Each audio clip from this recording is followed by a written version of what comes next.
Listen, you all, this movie was really a roller coaster of emotions, and after Companion and Wolfman, this movie is my third favorite horror movie of the year. So let's talk about this masterpiece.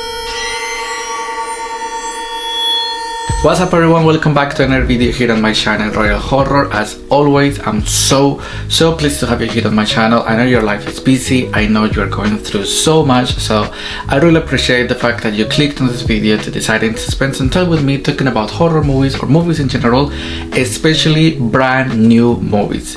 So I'm so excited to finally talk about 28 Years Later, which is like one of the most anticipated movies of the year for so many people out there. So I'm so happy that this movie is finally out and that we can talk about it. To kick things off, I just want to say that I gave this movie 4.5 stars. This movie is almost perfect. I almost gave this movie 5 stars, but we will talk about that in a second. But for now, I just want to say that I'm so grateful and I'm so thankful that I got the opportunity to attend a Q&A, like early screening premiere here in London, in central London. I'm so grateful that I had that opportunity. I will give you some fun facts that the director said in the Q&A that they might come to your attention and that might answer some questions that I know some people in the horror community have. So I will be able to answer some of those questions. So if that sounds interesting for you, or if you're just looking forward to hear some fun facts about this movie, stay on this review and let's just start talking about this movie because I'm so excited. And my relationship with this movie, honestly, it's been positive, you know, because when this movie got announced years ago. I remember in early 2021 there were like talks, and like the producers were in talks to create this movie, and I was really excited about it because, to be honest, I love the first 28 Days movie and I love 28 Weeks Later, which I've reviewed both of them. So the fact that that new movie got announced called Years got me very hyped because it's not usually that you see the third installments in franchises taking place almost 30 years in their universe. So that was pretty unique, pretty original. The fact that the director from the first film was back directing this movie, the writer was back writing this movie, gave me so much hope. So ever since the movie got announced, I've been so excited about it. And it was not until like the first few teasers that my hopes were like really high, especially for that song or like score called Boots. That when that used to play in the trailers before the movies that I will go and watch at the cinemas, I will always be so hyped up. So one of the main things that I love from this movie is honestly how this movie manages to go back to its roots, but not necessarily giving so much homage to 28 Days and 28 Weeks. Like 28 Years is a pretty standalone film, if that makes sense. That's something that I really admire. Like, for example, you don't need to watch 28 Days or 28 Weeks. Obviously, I will always rewatch those two movies, but let's say you want to bring someone along that doesn't know about the existence of the first two movies, or that doesn't know about this concept. 28 Years Later works so well as a standalone film, especially as the first opener of this new trilogy. So it's a great way to have a sequel nowadays when those movies don't belong so heavily to their original materials, you know. So that's a thing that I really admire from 28 Years. And also, we just can just start talking about the way this movie made me feel. This movie was a huge roller coaster of emotions. There is so many things that I loved about it, especially when it comes to the characters, what they go through. I love the way this movie used the location, the way things come to play. I love the fact that this movie doesn't really use the city anymore, because I can start talking about that. One of my favorite things also is the tagline of this movie, which is like, time didn't heal anything, hope is gone. Those two taglines work so well in 28 Years, because if you think about it, in this movie there is no hope, nothing healed, if that makes sense. It's been 28 years since the first movie in this universe, and the fact that nothing changed, everyone is still the same, things are still the same, that made me feel so hopeless. And that's one of the biggest emotions that I think a human can experience, is losing hope, not having hope, if that makes sense. And I think 28 Years Later portrayed that so well, that emotion of like, shit, I don't have anything to look forward, I have no hope, it's been 28 years, nothing is gonna improve, things are gonna keep going worse. So that dark emotion was so well portrayed in 28 years later. Speaking of emotions, I really loved, another emotion that I love that this movie portrayed so well is the emotion of isolation, or this emotion of losing yourself from humanity, from society, feeling yourself that you are detached from what makes you a human, if that makes sense.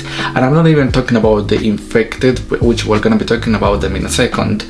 It's just that thought of you used to be a citizen in society. For example, these people, they used to live, because like most of the characters in this community, they are like 40 plus, 50 plus, so they were someone before this happened 28 years ago, you know, like they used to live in London or like in the UK in general, having their normal lives. And the fact that in 28 years they've been stuck in this non-stop escape scenario from an infected virus, that's terrifying. That whole idea of losing yourself, wasting your life just in this area, or like trying to escape from a virus for 28 years after you had a life, that's pretty terrifying. Because if you think about it, if an apocalypse happens nowadays to us, or if this virus happens in real life, especially not living post-COVID, it is terrifying to think about that you might lose everything material wise, you might lose so many people, and you might start losing yourself and wasting your time in a life that you didn't ask for, if that makes sense.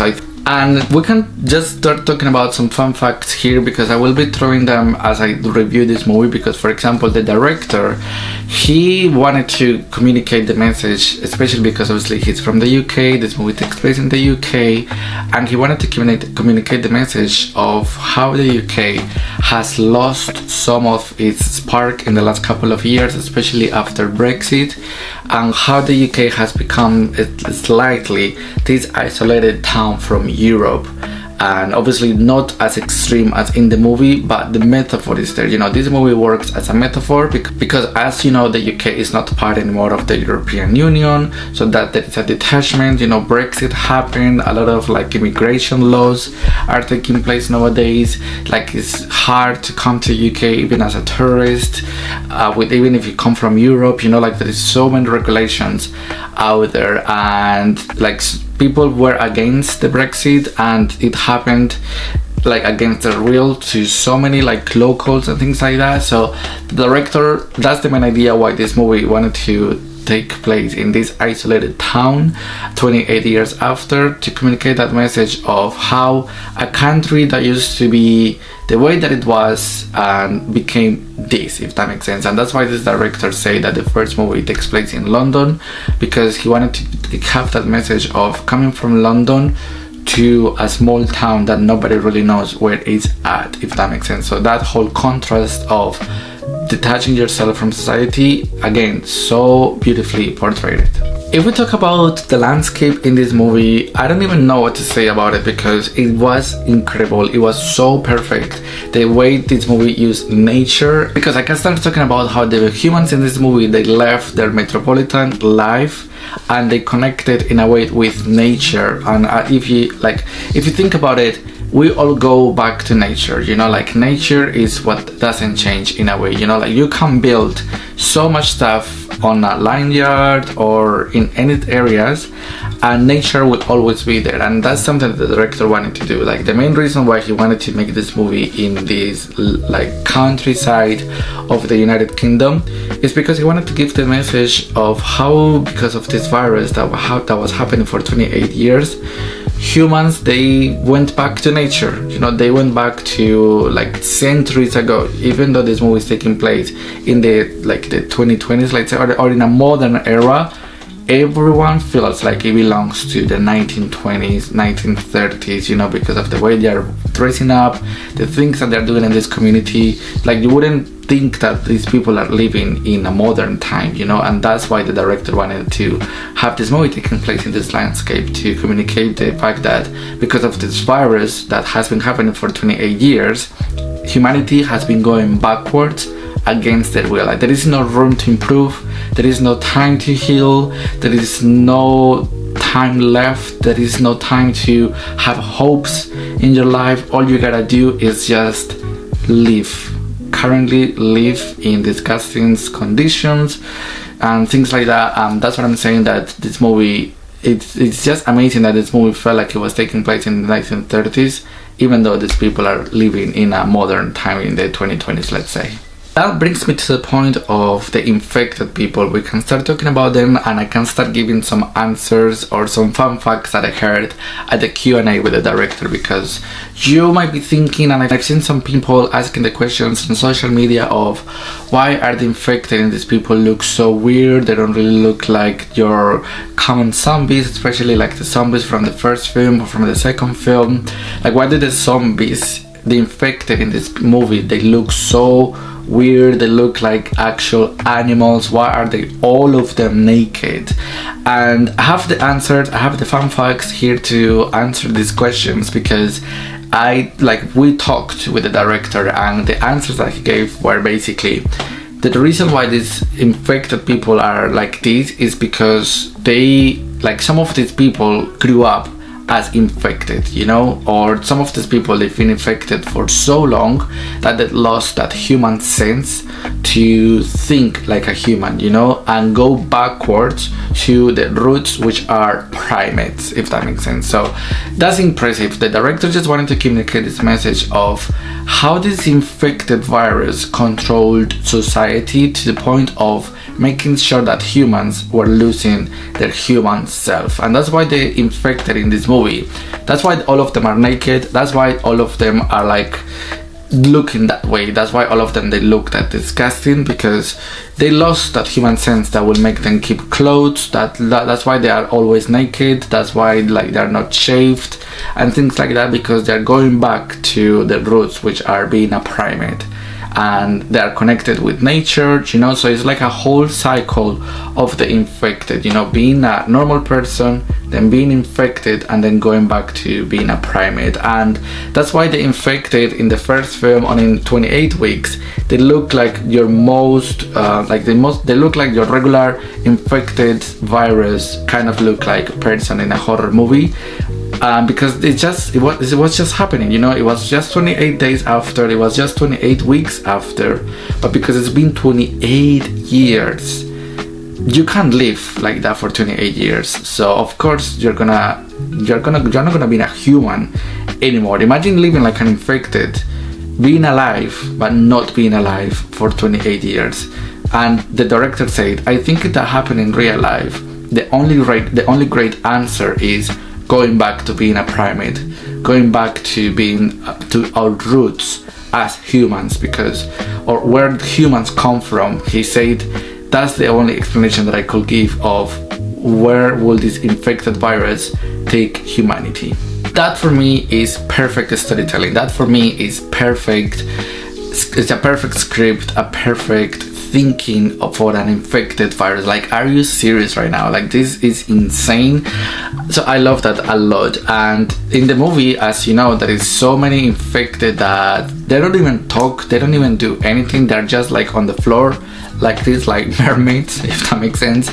And they look disgusting, their face, they don't look like humans. And the main reason why this is happening is because he said some of these people got infected when they were like very young, when they were like maybe 2 or 3, and they grew up being an infected person. Because he said most of the people that you see on the streets, on the streets walking like this, those kind of scenes, he said all of them are like in the air, like they're gonna be 30, and it's because they got infected when they were very, very young. And because they grew up like that, obviously their bodies didn't develop as a normal body should. They didn't develop a brain or common sense, nothing. Their body just grew, but they were not humans.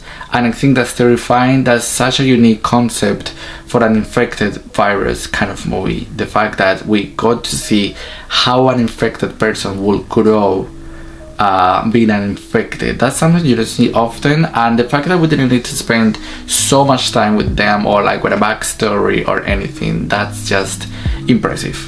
Now, leaving the infected sides, which by the way, I forgot to say, another thing that we were talking about before with primates and humans going back to being primates, that's why there is so many references of some infected being the alpha. That's why some infected were huge and they were described as the alpha of this tribute.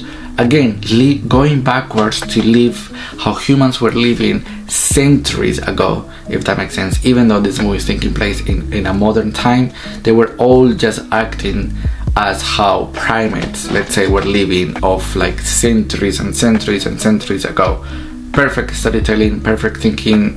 Let's keep talking about this movie.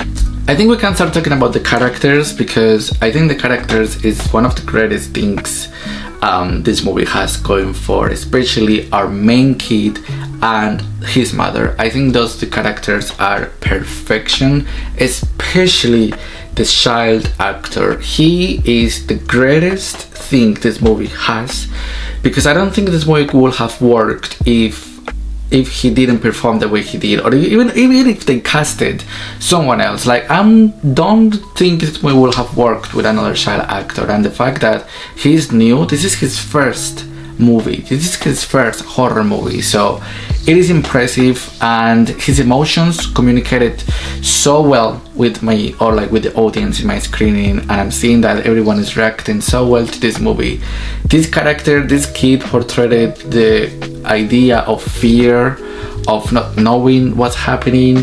The fact that this kid was born during this time, this kid was born on this apocalyptic world, you know what I mean? So the fact that he doesn't know how was the world before this happened, that's terrifying. And I think this kid knew how to portray that. I think this actor knew how to portray that feeling of not knowing why is he living the way that he's living, and his interaction with the serious character, that explained it so well. The fact that he didn't know what was an iPhone, the fact that he didn't know what was Botox. There is one specific scene that he says, why does she look like that? She looks like an animal that I just like killed a few moments ago. So things like that makes you like, it's so original for an uninfected kind of movie. The fact that we got to have a character that grew up as a human in an apocalyptic world, impressive.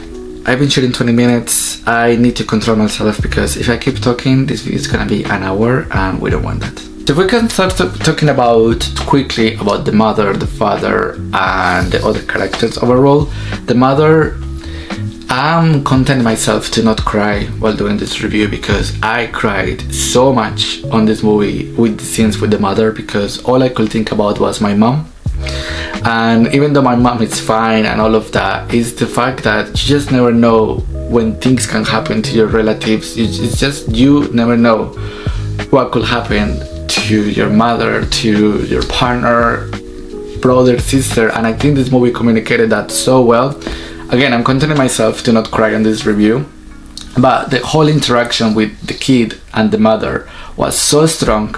I saw myself in that so much. I saw myself and my own mother in that so much. The fact that they were just the two of them trying to figure it out, trying to fight against like the people that were attacking him, that was impressive. And the mother, that performance by that actress was perfect. I don't even know what to say. I think it was one of the greatest performances I've seen in a long time, because this woman, she had to have this performance of having cancer in a world where she would never find help. And again, the message of losing hope, time didn't heal anything. I think we can see that so well with the character of the mother. That was impressive. Relationship with her son was beautiful, one of the greatest relationships between mom and son. And I cried with them so much. I couldn't stop thinking about my life. I saw myself in those scenes so much, especially when it's just the kid and the mom. So yeah, like the fact it's a horror movie, an infected zombies apocalyptic horror movie, made me cry so much. It's just impressive. Now quickly talking to close this part of the review or something, Aaron Taylor-Johnson, I think he is one of the only negative things that I have to say about this movie. I think he was not a character that was much needed. I think obviously it adds so much to the kid, to the mom, and things like that, but I think the movie would have worked without Aaron Taylor Johnson's character. And even though obviously you get to see him as this male figure, father figure to the kid, and they have a relationship because he teaches him how to work in this universe, I think it just didn't make sense that the second half of the movie was not really that connected to that character, even though he was like the main one too in the first half of the movie. So I think the kid could have just been by himself, and I think it would have given a better impact, or have that character being infected, and maybe things will have made more sense. I don't know if that makes sense what I'm saying. Lastly, to close this part of the review, because this might be very long and we don't want that. Do you know that, I mean, it's everywhere in the poster, the pyramid with the skulls, you know, with the skulls. I don't know if I pronounced that correctly. That was a metaphor to COVID. That was a metaphor to the pandemic. The director confirmed that. He said that whole scene, if you know which scene I'm talking about, when that comes into the movie, was a metaphor of COVID. Everyone that we lost during COVID, everyone that we lost during the pandemic, and how it was like this. And we couldn't even say goodbye to relatives, to friends, society in general. That was a metaphor for COVID. So I think that was beautiful storytelling, and it's something that I will always admire from this director. Now, some quick fun facts that I got to learn from the director at the Q&A. So the first one is that obviously we all know this movie was shot with mostly iPhones, like I think it was iPhone 15 Pro. So yeah, most of the film was shot with those, apart from the cameras, but like the director said, cameras were actually used, especially for the drone shots or for like some wild shots. But he said that iPhone was the main camera used in this movie, and he said the main reason why I wanted to do this is because I wanted to link this movie to its origins, to 28 Days Later, and as we all know, 28 Days Later was shot with HD cameras, like very low quality cameras, because he wanted to have this message of having the first film being portrayed as if you were watching a CCTV camera. And he said in this movie what I wanted to give was to have this feeling of something that somebody nowadays could shoot, because we all have an iPhone, we all can shoot on 4K 60p per minute. So he said I wanted to have that link between the movies, to have them both being more relatable to the audience, and I think that was really impressive. Another fun fact that I have from this movie is that the sequel is already shot, the sequel is already in post-production, it's currently editing, and him and Nia Da Costa, the director of the second film, is already coming out in January 2026. So if you didn't have a movie to look forward in January 2026, like 28 years later, part 2 is your film. I think to close this part of the review, one of the negative aspects that I will give to this movie is that maybe at certain parts things were not that linked, or things were not that connected, or maybe the way that it was edited at certain parts, it was maybe the cuts were too rough, or they maybe didn't have that link between one shot to the other shot. So things like that were things that threw me off slightly, but there are things that I can pass over on a rewatch. Maybe I will give this movie 5 stars on my next rewatch, you know what I mean? So it's not really things that I have to critique. All I have to say is mostly love for this movie, especially because of the emotions that it made me feel, because of the way that it was shot, because of those kills, because of like the way things were portrayed, because of like the makeup. It's just a perfect horror movie, combining different subgenres in cinema. So I don't even gonna mention the genies at the very end, because they're gonna be a huge part in the second movie. All I know is that it's because something really disturbing happened here in the UK with someone called Genie. So search your info about him. I haven't searched it that much, but I know it's something related to that. But we will know so much about it in the second film. And also another fun fact about this movie is that the director confirmed that Cillian Murphy will be part in second 2, part 3, etc. So If you watched this whole review, thank you so much. I try my best to tell all of my thoughts. I could keep talking and talking and talking and talking, but this video will be 3 hours, and who wants that? I don't think nobody wants that. So if you watched this whole video, this whole review, thank you so much. I really appreciate it. Please do let me know, how do you feel about this movie? Did you like it? Didn't you? And why? So I will talk to you very soon. Thank you so much for spending time with me. Please take care of yourselves. We will talk so soon. Have a nice end of the day. Have a nice end of the week. Bye bye.